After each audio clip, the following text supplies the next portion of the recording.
Welcome to the deep dive. Today we're getting into a really widely read and pretty intensely debated work of recent years. We are. We're looking at Jordan B. Peterson's roadmap for finding personal order, drawing from his book 12 Rules for Life, An Antidote to Chaos. Yeah, and this deep dive feels, well, necessary. Because this source material isn't just a self-help book. It's more like a manual for confronting some of the harsh realities of just being alive. Okay. So our mission today is to really get past the titles of the rules themselves. We want to distill the practical insights behind them, which are all designed to empower you, the listener, to find some meaning and prosper in a world that just feels uncertain. And to do that, we first have to grapple with this core conflict the book sets up.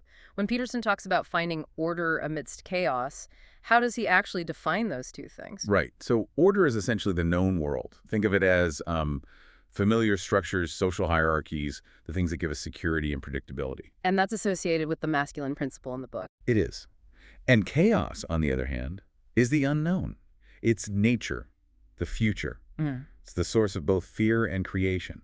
And that's often linked to the feminine. So life happens on the border between them. Exactly. And the rules, then, are tools to build enough personal order so you can actually navigate that chaos successfully. Okay, let's start building that order right now with a rule that's about the most immediate physical thing about us. Let's start with rule 1. Stand up straight with your shoulders back. Why start with posture? It seems so simple for, a philosophical guide. Well, it's rooted in a really deep evolutionary and biological argument. The book uses this famous example of lobsters. Right, the lobster. Yeah, they compete for status, and whether they win or lose a fight, it dramatically affects their neurochemistry. A winning lobster gets a serotonin boost, and its posture changes, becomes more dominant. So it's not just a cute analogy. The book is really arguing there's a measurable biological feedback loop between your confidence, your physical stance, and how you actually feel. Exactly. When you adopt the posture of someone who's ready, who's willing to engage with challenges, standing up straight, you are fundamentally telling your own nervous system that you're capable. It communicates confidence to others, but also to yourself. It convinces your own system you can handle the pressure. It's the physical starting point for a resilient mindset. Okay, that sets a framework for how we face the world. But Rule 4 pivots inward to how we measure our own progress. Rule 4, compare yourself to who you were yesterday, not to who someone else is today. And this is a direct confrontation with, the way we all live now, constantly comparing ourselves to others. Especially online. Especially online. The book calls it corrosive. Yeah. You're comparing your entire messy reality to someone else's highlight reel.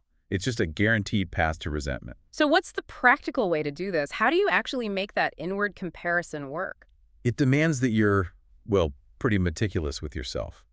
And you have to prioritize slow, steady growth. Instead of trying to make a huge leap, you focus on fixing one small thing you were failing at yesterday. Just one thing. Just one thing. And you celebrate that small win.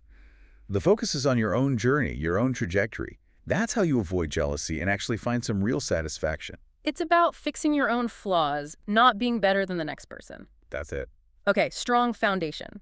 Let's move into the idea of radical personal responsibility. Starting with Rule 2. Treat yourself like someone you are responsible for helping. I find this one fascinating because of the contradiction it points out. So many people are excellent at taking care of others, their friends, their family, even their pets. Oh, absolutely. They'll never miss a vet appointment for their dog, but they'll ignore their own health for months. So why do we do that? Why treat ourselves worse? Is it just low self-esteem? It's partly that, but it's also a failure to take accountability for your own future self. By neglecting your needs, you're choosing what's easy right now over what's meaningful in the long run. And the book argues this leads to resentment. It's unsustainable. You can't just keep putting everyone else first and ignoring your own decay. It inevitably breeds bitterness and unhappiness. Kindness has to start with yourself if you want it to be genuine. That accountability theme leads right into probably the most famous rule, Rule 6. Set your house in perfect order before you criticize the world. And this is not just about tidying your room, is it? Not at all. Yeah. It is the ultimate call for radical self-responsibility.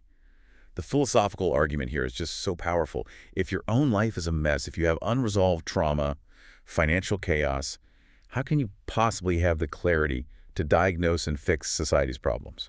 So before you protest some global issue, you have to eliminate the chaos you're creating in your own life. Precisely. The moment you start actually confronting your own shortcomings, your finances, your bad habits, you get stronger, you build resilience.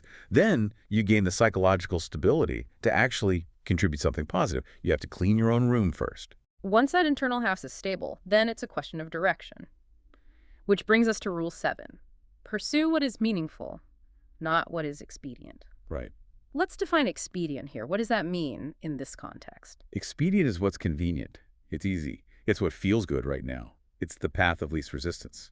And meaningful is the opposite. It involves sacrifice. Often, yes. It involves delayed gratification, confronting difficult things for a higher purpose. It's presented as a fundamental moral choice. And why is that so important for, society as a whole? The source argues that if everyone just chooses the easy path, the little lie, the short-term pleasure society starts to break down and individual lives just stagnate, meaning requires that long-term thinking, which builds character. And delaying that pursuit of meaning it's like delaying the start of your actual life. And living that meaningful life requires a pretty intense level of honesty, which is a great transition to our next section on ethics and communication. Let's start with Rule 8. Tell the truth, or at least don't lie. This is so much more than just a simple call for integrity. It's framed as an instruction for survival. How so? Because lying, even small lies, creates a false reality. When you lie, you damage your own relationship with reality itself. You start operating in a compromised state that just erodes trust and, inevitably leads to chaos and conflict. So even if the truth is really uncomfortable, the book is saying you have to choose that difficulty over the comfort of a lie. Absolutely. The truth, no matter how harsh it is, gives you a real map of the world. A lie always warps that map. Honesty gives you the courage and wisdom you need to actually face the chaos out there. And that clarity from honesty flows right into Rule 10. Be precise in your speech. It's not just enough to not lie. You have to be articulate about the truth. Yeah, precision is like the structural integrity of your language. Vague speech can hide your true intentions, or worse, it can hide the reality of a situation from yourself. So being imprecise lets you sort of duck accountability for what you say. That's a huge part of it. Precision forces accountability. It improves understanding and reduces conflict. When you can define a problem with precision, you've taken the first and hardest step toward actually solving it. Okay, but all this focus on confidence and precision has to be balanced, right? Which I think is the point of Rule 9. Assume the person you are listening to might know something you don't. Yes. This is the crucial counterpoint to the confidence from Rule 1. It requires you to actually listen, to be humble. To not just wait for your turn to talk. Exactly. The book argues you have to avoid that trap of thinking you know everything. Every single person you meet has walked a complex path that you haven't, and so they hold some unique, valuable piece of knowledge. So it's a tool for learning, not just for being polite. Precisely. Yeah. When you're genuinely curious, you enrich your own understanding of the world. It turns conversations from a debate into a mutual exchange of ideas. Okay, let's shift focus a bit to our social world, to our relationships, starting with Rule 3. Make friends with people who want the best for you. This seems so obvious, but so many of us fail at it. I think the reason it's necessary is because we often surround ourselves with people who keep us down, either because they share our misery or because they resent any attempt we make to improve. And the company we keep has a huge influence. A drastic influence on your mindset and your actions. It can either inspire you or just inhibit you completely. The instruction here is to actively audit your relationships and have the courage to let go of the ones pulling you back into chaos. Okay, next up is a really powerful, and I'll say it, highly controversial rule about family. Rule 5. Do not let your children do anything that makes you dislike them. The wording there is so intentionally sharp. It is, and it's meant to underscore a fundamental parental duty. It's not about being personally annoyed. It's about preparing a child for the world outside your home. Okay, explain that. A child who is allowed to behave in a way that's intolerable at home will be rejected and disciplined much more harshly by society later on. So that feeling of dislike from a parent is actually an important signal that a child's behavior is socially out of line and needs correcting. Exactly. It's a mandate to guide their moral growth, to set firm boundaries, to teach respect.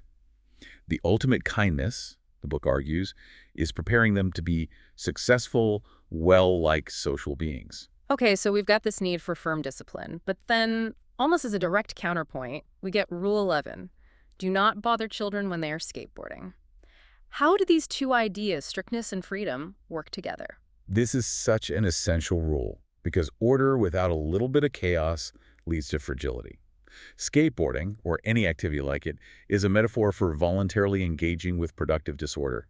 It's hard, it's a little bit dangerous, and it requires failing over and over again. It forces them to develop self-reliance. Precisely. It's controlled, voluntary risk-taking, and that builds real-life skills like perseverance, resilience, courage. If you're constantly interrupting that process, you're teaching fear and dependency. So the boundaries from Rule 5 give them the social tools. And the freedom from Rule 11 gives them the psychological armor. You have to let them explore, make mistakes, get a few scrapes, and figure out who they are. That tension is really insightful. And that brings us, finally, to the last rule. It serves as a kind of psychological relief from the intensity of the others. Rule 12, pet a cat when you encounter one on the street. Yeah. This rule is an acknowledgement that life is tragic. You can have your house in perfect order, you can tell the absolute truth, and suffering will still find you. It's inevitable. It is. So Rule 12 is an instruction to recognize and to deliberately focus on the small, fleeting moments of beauty that exist right alongside all that suffering. So it's more than just taking a break. It's an active choice to find value in a simple, random moment. It's an act of defiance against nihilism, really. When you see that cat, you stop, you slow down, you just exist in that simple present moment. It's about cultivating gratitude despite the hardship, and that's what builds resilience. Yeah. It reminds you that the world is still worth engaging with, even when it's painful. This has been a really incredible deep dive. We've moved from the simple physical act of standing up straight in Rule 1 all the way through this rigorous process of personal responsibility and honesty to finally landing on the need to find simple joy in Rule 12. It's quite a journey. It really is. The source material offers this powerful framework, promising that by voluntarily accepting responsibility, you can find deep meaning in the middle of all the chaos. And to tie this back for you, the learner, the point isn't to get rid of chaos. You can't. The argument is to build a structured, ethical self that is strong enough to navigate it. The rules give you the order you need to actually have a positive impact. So we spent a lot of time on that tension between Rule 5, which demands strict discipline for kids, and Rule 11, which demands radical freedom and risk. This leaves us with a question for you to think about. If strict discipline, or order, is meant to prevent the suffering of social rejection, but radical freedom, or chaos, builds competence through necessary suffering, how do you find the balance point? In your own life, or in raising a child, where do you stop setting limits and start stepping back to allow for that necessary struggle?